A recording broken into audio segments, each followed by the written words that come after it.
In this chapter, we're going to be taking a look at how to foam and texture the milk using both the auto off as well as the manual steamer. Okay, so now we've seen just how easy it is to make perfect cappuccinos using the auto functions on the left-hand side of the machine. Let's take a look at the features on the right. As you can see, this steam arm here has a temperature probe attached to it as well, so this does have an auto off function, which means that the milk will automatically turn off when it's reached the desired temperature, and that is done by pressing this button here on the far left. This button here to the right of it is a fully manual button. This simply turns the steamer on and off, giving you, the barista, perfect control over every aspect of your milk steaming.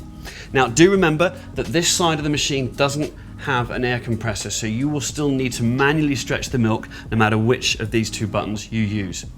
So I'm going to demonstrate the auto off by showing you how easy it is to make a latte, where we're going to stretch the milk just a little bit before adding it to an espresso.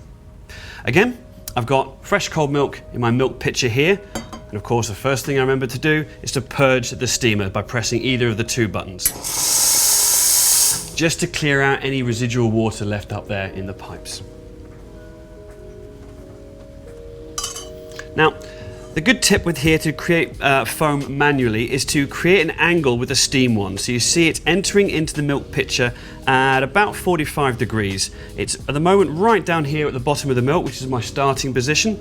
I'm going to turn it on here, and then once I've turned it on, I'm going to slowly lower the milk pitcher until I can hear a little bit of air going in. This is the small sort of chirping sound. When I hear a little bit of air going in, I'm going to hold the jug steady. I'm going to watch the milk level rise just a little bit, and when I've got about ½ centimeter of stretch, I'm going to lift the jug up because I want to stop expanding it, and then just continue to heat by pushing the whole thing down onto the drip tray to let it finish its cycle automatically. And at that time, I'm going to prepare the espresso. So let's see that in action. So there we have the steam arm going into the milk at about a 45-degree angle. We're going to lower the jug. There we go, to hear the air going in. That's all the air that I want for my latte, so I'm lifting the jug back up and pushing the whole thing back down to rest it on the side like that, and now I can make our espresso. Single capsule, of course, gets inserted to the single group handle. Remember to pierce up the capsule and then pull round. We need a slightly larger latte mug. Single espresso button is pressed. And of course, we're going to remember to wipe the fresh milk from the steam arm before it dries on, giving it nice and clean, pushing it away and giving it a purge.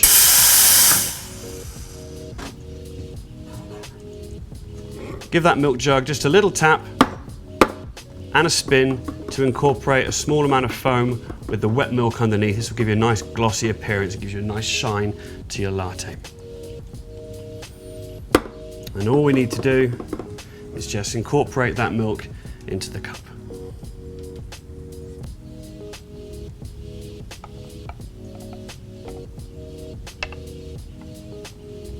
And if you feel like it,